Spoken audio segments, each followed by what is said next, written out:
So this doesn't look like much. The reason is that it's a prototype, a Frankenstein model, kind of like duct taping something together to see if it's what you want, if it works the way you want it to. The whole purpose behind this, I recommend doing this if you're a DIYer, is to build something that's not gonna fall over. I mean, you can see it's decently sturdy, right?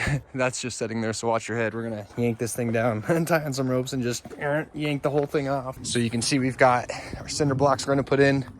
We'll do a post and beam kind of structure. This footer, we've got our pier that will set in here. It'll come up probably level here.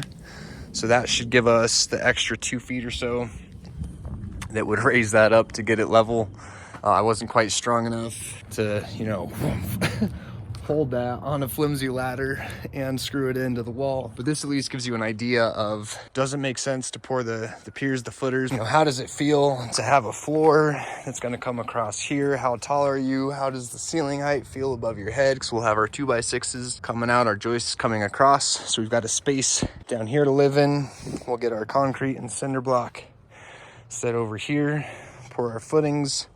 We're gonna drill into this rock right here. So we've got nice solid bedrock.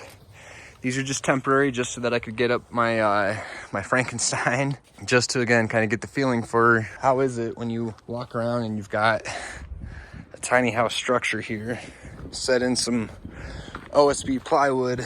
Those are put in. We got just a couple screws there and a couple, like 1 screw up there. Got 9 feet 9 inches coming across. We can get a 10-foot 6x6 for the roof and not end up with something too short. So making sure our piers are set where they need to be, making sure the height of the floor is where it needs to be, make sure you've got enough space on the second floor.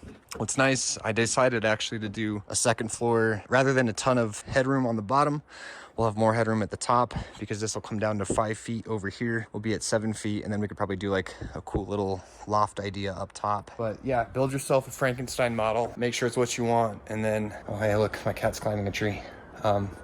Anyways, get it so that it doesn't fall on you, but don't hurt yourself while you're doing it. And that way, you'll know a little bit more realistically what it's like. Do you block off the view to the forest? And then yeah, we'll just tear this thing down, pop out the nails, unscrew the screws, and tie on some ropes and just yank the whole thing off. We'll call it good. Tiny house coming soon.